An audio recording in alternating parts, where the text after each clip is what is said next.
Sim, os animais têm ego. Eu sou Lauren da Silva, sou formada em medicina veterinária, hoje atuo como terapeuta holística, multidimensional para pessoas, animais, todo e qualquer tipo de consciência, com o objetivo de resgate da essência, resgate do estado de ser, o Deus interior, Deus experienciando a matéria, sendo canal, né?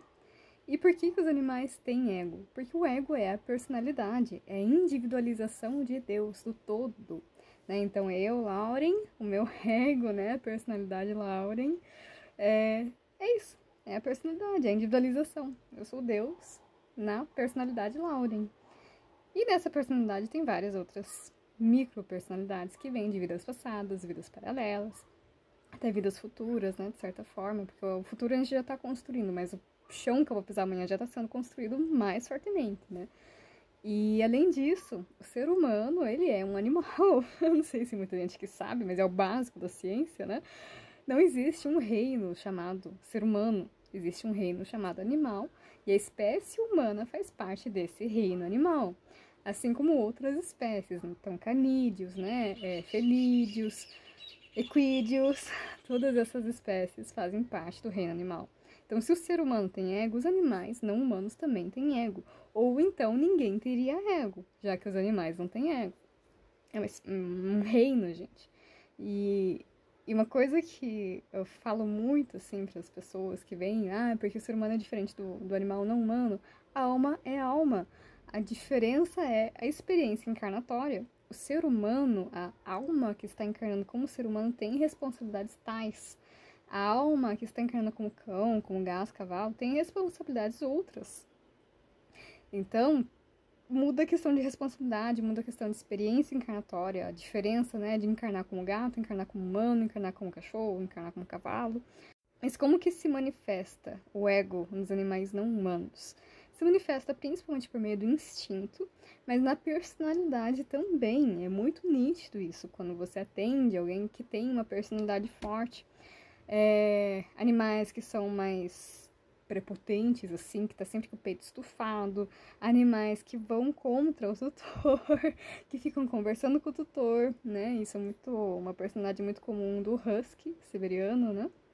Que conversa, que uiva, né? Tem animais que realmente discutem com o tutor em personalidade, em comportamento, mas também parece estar ali falando com o tutor, tipo, eu não quero, sabe? Se manifesta por meio dos seus limites mesmo, de impor limites. Né? Eu sou assim, muitas vezes na comunicação intuitiva eles falam, eu sou assim, sou desse jeito, eu gosto disso, gosto daquilo. O fato de você estar fazendo preferências de gosto já é uma parte do ego. E eu sinto muito por você, se você teve a identificação do ego negativo na sua vida. Se você entendeu que o ego é uma coisa negativa, mas ele não é.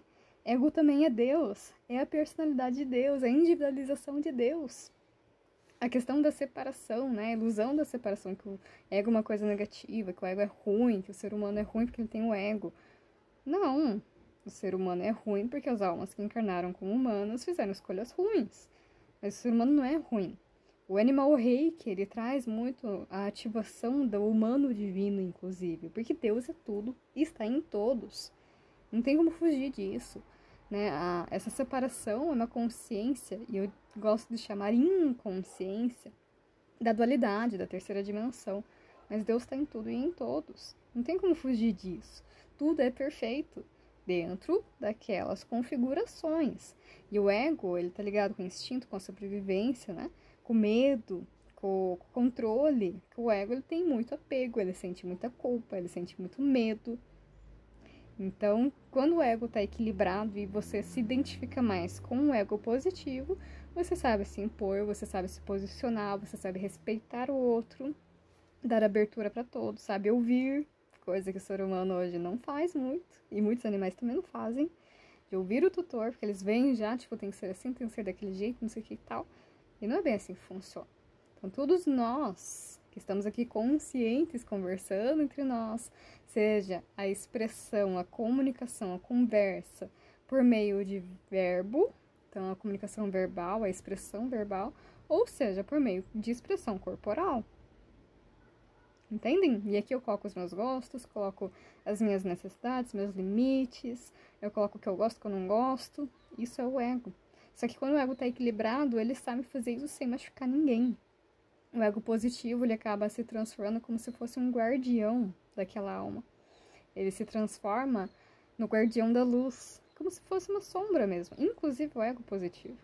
O ego negativo não, o ego negativo ele é inferior, né, no sentido de ele está muito ligado a medo, ele está muito ligado às programações, aos padrões do próprio sistema de encarnação, própria Matrix, né, todo esse processo de, vamos dizer assim, é assim que funcionam as regras do jogo. E aí quando o animal está equilibrado, ele não fica disputando mais, ele sabe se ele é submisso, ele vai respeitar um dominador.